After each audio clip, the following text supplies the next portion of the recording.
Welcome to the Halftime Show, your world of sports in half the time. I'm Colin the Bias. We have a lot to get to today, but first, I want to introduce my co-host for this week. He just made his debut, on Pioneer Sideline, but he is joining me today on the Halftime Show, Ben Tenuta. Ben, thank you so much for coming on here today with me. Thank you, Colton.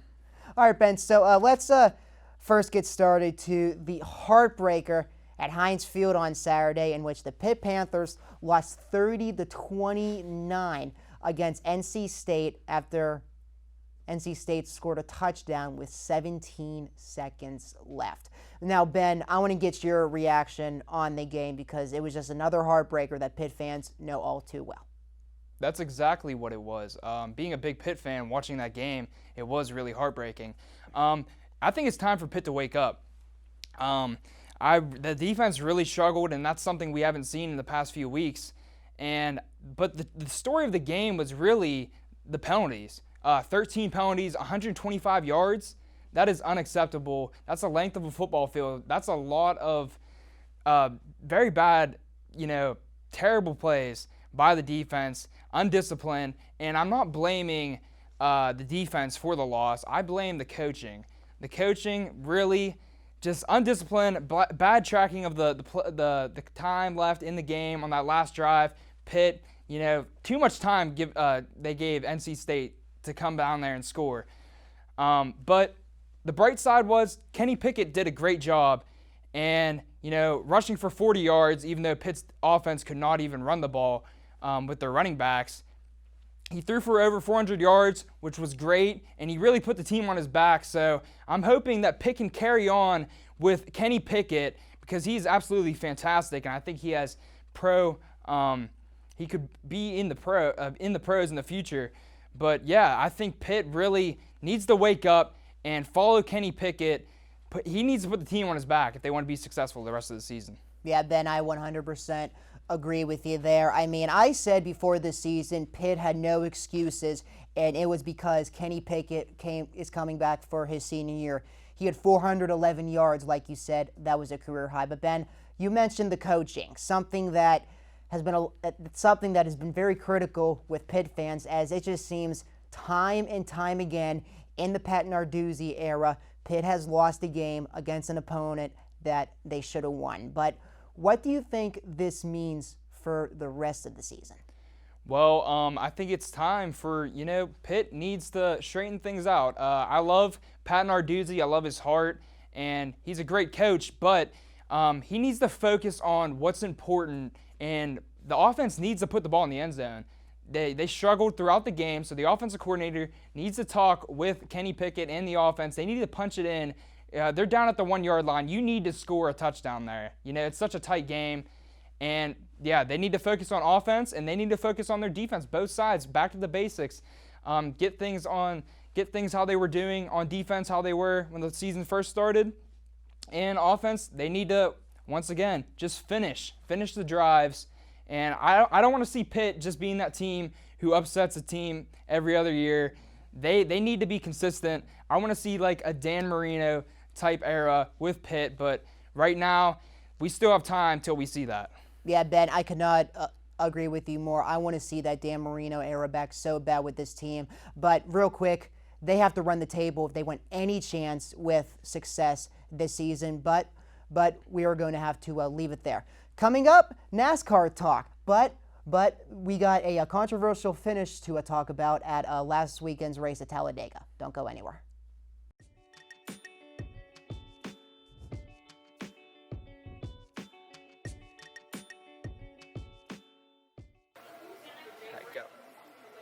Go to our new website, uview.plainpark.edu.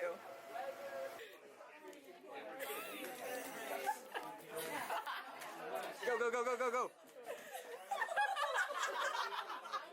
Join UView and find your herd. Join EOP. And 3, 2. Join EOP. Yeah. Join On Point with Politics. 3, 2, 1. Join Pioneer Sideline. Loneliest number that you'll ever do.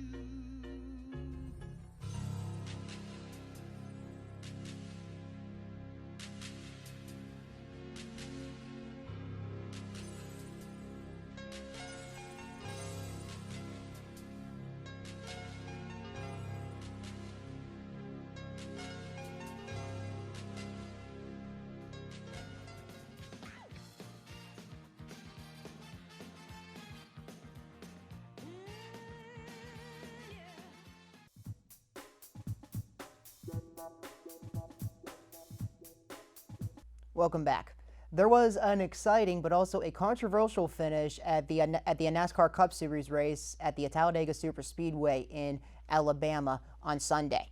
The driver for the number 11 FedEx Toyota, Denny Hamlin, won the race, but it wasn't without controversy as on the final turn he was pushed below the double yellow line, which is a line that you cannot go to advance your position.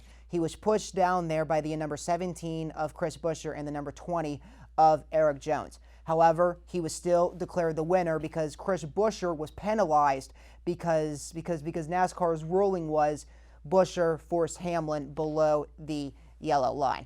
Now, Ben, I want to get your opinion on this. So, what did you think of the race? Excuse me. And a topic that came up was that double yellow line rule. Should NASCAR get rid of it entirely? I think they should. It kind of just sits there, and I know you shouldn't, advance if you get pushed past the yellow line, but it kind of just sits there. It really prevents the NASCAR from being really exciting to watch. I think that would benefit a lot of things for the racers, give it more space for the cars to move around. And yeah, I like Denny Hamlin, and I think he did a great job. I think that was a great call on NASCAR's part for giving him the win. And yeah, I believe that was a great call, and I think it's time to get rid of the yellow line. Oh, wait, so you thought it was, so like you agree with the call, Ben, because of how Chris Buescher, pushed him below the yellow line because he had nowhere to go.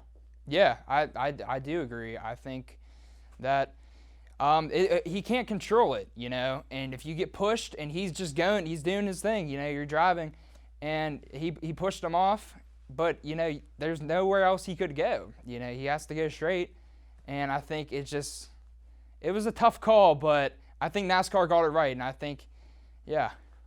Yeah, and we'll see where the future of the line goes. So, Ben, do you have any favorites to win the championship? Because the last race in the round of 12 is this week at the Charlotte Roval. The lineup for drivers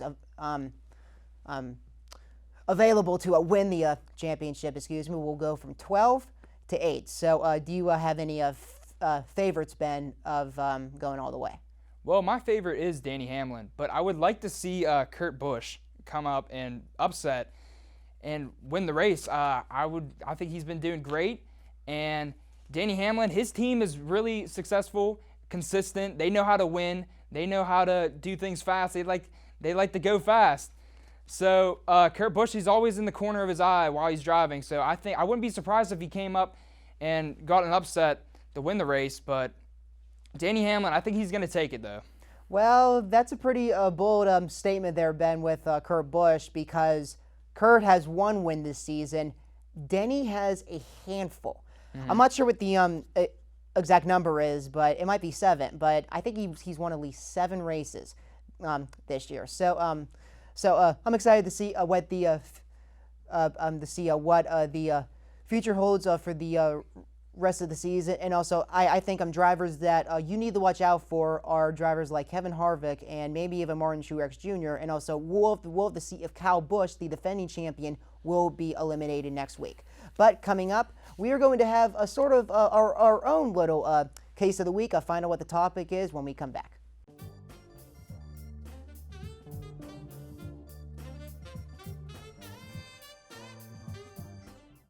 The United Student Government at Point Park University, working since the 1970s to solve the issues that matter to you. What concerns do you have about the university? Student life, safety, food service? Send us an email to studentconcerns@pointpark.edu or stop by our office on the 7th floor of the Student Center. You can also attend our weekly open meetings on Mondays at 3:15. Follow us on social media at USG_PPU for more. The United Student Government, by the students, for the students. The Point Park Sports Network, bringing you live coverage of Pioneer Athletics on Stretch Internet, the home of the River States Conference and the NAIA. Subscribe today for complete access to the Point Park volleyball, baseball, basketball, and soccer teams. Watch live and on-demand broadcasts, and don't miss a minute of Point Park Athletics. Head to pointparksports.com/live for broadcast listings. the Point Park Sports Network, your streaming home for Point Park athletics. 3, 2, 1. Please visit our website. Please. It's a nice website. Please visit our website. Please. If you have ever watched television, whether accidentally or on purpose, YouView is for you.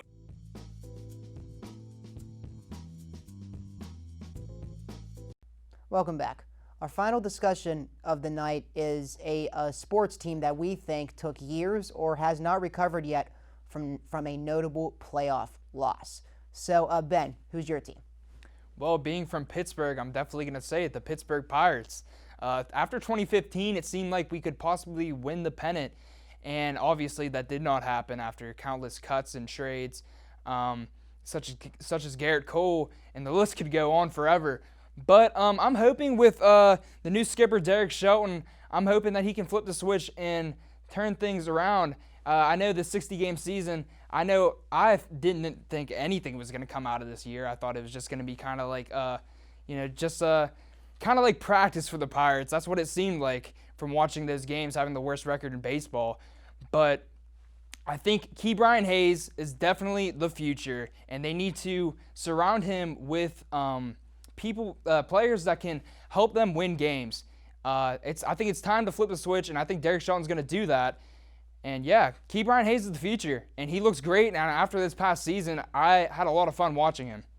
Now, Ben, where do you think it went wrong for the Pirates after, like you said, they ran into the Cubs and Jake Arrieta in the 2015 wildcard game?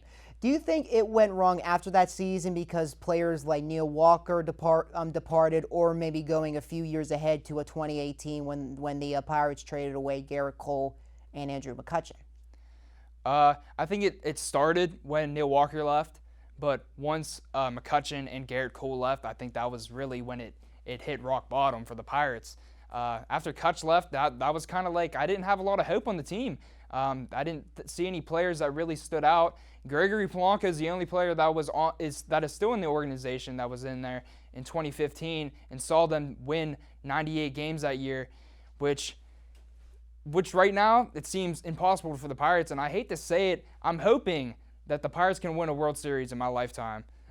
Ben, I hope so as well. It's hard to believe that was only 5 years ago, and if you just look at the Pirates this season, you just can't believe it.